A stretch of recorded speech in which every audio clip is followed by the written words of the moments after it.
আসসালামু আলাইকুম ভাইয়া। তো ওয়ালাইকুম আজকে আপনার আসসালাম। কাছে জানতে চাচ্ছি বিদেশ সম্পর্কে, জাপান সম্পর্কে কিছু একটা জানতে চাচ্ছি। হ্যাঁ, একটু বললে বিদেশ খুশি হতাম। সম্বন্ধে আমারও বেশ কিছুদিন ধরে বলার কিছু ছিল, কারণ এত বেশি দেশ থেকে নক আসতেছে এই ব্যাপারে।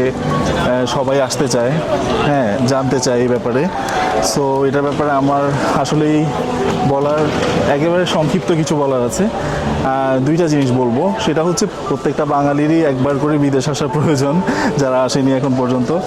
তাহলে তারা বুঝতে পারবে বিদেশের গুরুত্বটা কি, বা বিদেশিরা মানে দেশের বাইরে মানুষ কতটা পরিশ্রম করে, পরিশ্রমী হয়। আর আরেকটা ব্যাপার বোঝার প্রয়োজন, সেটা হচ্ছে দেশের বাইরে একটা নাগরিকের যে ফ্যাসিলিটিসগুলো, সেটা আসলে কি ফ্যাসিলিটিসগুলো তারা পায় সেটা দেখার জন্য হলেও আসার প্রয়োজন। কারণ যারা দেশের বাইরে আসেনি এখন পর্যন্ত, দেখেনি এনভায়রনমেন্ট, তারা বুঝতে পারবে না যে একটা নাগরিকের কি পরিমাণ সুযোগ সুবিধা উন্নত বিশ্বে দিয়ে থাকে। তাদের আসা দরকার। তবে একটা সাজেশন থাকবে, সেটা হচ্ছে অবশ্যই আপনি যে দেশে যাবেন সেই দেশের ব্যাপারে আপনি অবশ্যই প্রথম থেকে, আপনি ইন্টারনেট আছে এখন, এআই এর যুগ, হ্যাঁ, সব কিছু দেখে কোন দেশে কি প্রয়োজন সেই রিকোয়ারমেন্টগুলো ফুলফিল করে যাবেন।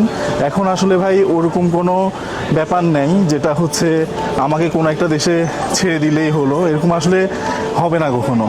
আপনাকে অবশ্যই ওই দেশের কি কি প্রয়োজন, কি কি করলে আপনি ওই দেশে কমফোর্টেবলি ওখানে আপনি সার্ভাইভ করতে পারবেন, এগুলো অবশ্যই আপনাকে জানা থাকতে হবে।